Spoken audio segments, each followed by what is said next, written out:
সদ্যঘোষিত APS-C পৰীক্ষাত উত্তৰ গুৱাহাটী এগৰাকী জীয়ৰীয়ে সুনাম অৰ্জন কৰিবলৈ সক্ষম হৈছে। উত্তৰ গুৱাহাটী ফুলুং গাঁৱৰ হিমাশ্ৰী বড়ো আৰু আমাৰ মাজত আছে হিমাশ্ৰী বড়ো। এইবেলি এপিএসসি পৰীক্ষাৰ আজি উপপঞ্জীয়ক শাখাৰ তেওঁ তৃতীয় স্থান পাবলৈ সক্ষম হৈছে। মই দেখুৱাইছো এয়া হিমাশ্ৰী বড়ো, পিতৃ আছে এয়া আইতাক। তেওঁৰ পৰা পোনে পোনে জানিব বিচাৰিম যে প্ৰথম অনুভৱ কি ক'বা যে এই পৰীক্ষাটোৰ ক্ষেত্ৰত বা তোমাৰ ৰিজাল্টৰ ক্ষেত্ৰত? হয়, মোৰ খুব ভাল লাগিছে। এতিয়া মই এইটো মোৰ ছেকেণ্ড এটেম্প আছিলে। লাষ্ট ইয়াৰ মই ইণ্টাৰভিউ দিছিলোঁ কিন্তু ক্লিয়াৰ হোৱা নাছিলে, সেইটো কাৰণে অলপ বেয়া লাগিছিল মনটো। কিন্তু এইবাৰ সফল হ'ব পাই মোৰ খুব আনন্দিত হৈছোঁ।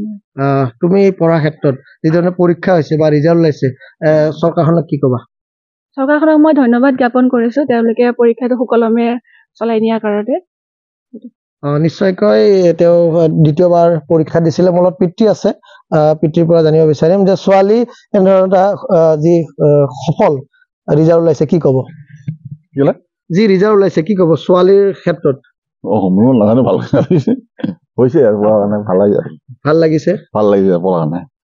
নিশ্চয়কৈ তেওঁৰ পিতৃয়ে বিশেষ এটা আনন্দ অনুভৱ কৰিছে। মোৰ লগত উত্তৰ গুৱাহাটী ফুলুং গাঁৱৰ এজন জ্যেষ্ঠ লোক আছে, তেওঁৰ পৰা জানিব কি ক'ব উত্তৰ গুৱাহাটীৰ ছোৱালী এজনী এনেধৰণে সুনাম অৰ্জন কৰিছে?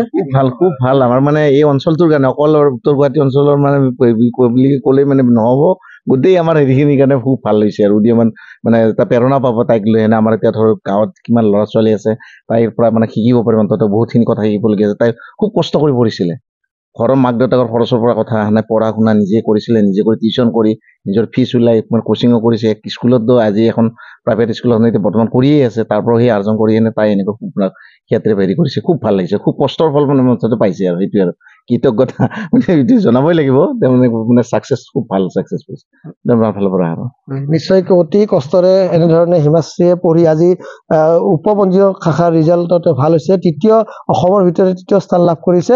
তোমাৰ যি পাষ্ট ক'ত স্কুলত পঢ়িছিলা বা কেনেধৰণে এই পৰীক্ষা দিলা? হয়, মই স্কুলীয়া শিক্ষা জৱাহৰ নৱোদয় বিদ্যালয় ৰঙিয়াৰ পৰা পাছ কৰিছিলোঁ। তাৰপিছত মই ডিগ্ৰী কটন ইউনিভাৰ্চিটিৰ পৰা কেমেষ্ট্ৰিত কৰিছোঁ। দেন মই মাষ্টাৰ্ছ তেজপুৰ ইউনিভাৰ্চিটিৰ পৰা কৰিছোঁ কেমেষ্ট্ৰিত। আৰু এইবাৰ দ্বিতীয়বাৰ পৰীক্ষা এটেম্প কৰিছে। নিশ্চয়কৈ আমি শুভেচ্ছা জনাইছোঁ। আৰু এয়া আছিলে উত্তৰ গুৱাহাটীৰ একমাত্ৰ জীয়ৰী যোনে অসম লোকসেৱা আয়োগৰ উপপঞ্জীয়ক শাখাত অসমৰ ভিতৰতে তৃতীয় স্থান পাবলৈ সক্ষম হৈছে।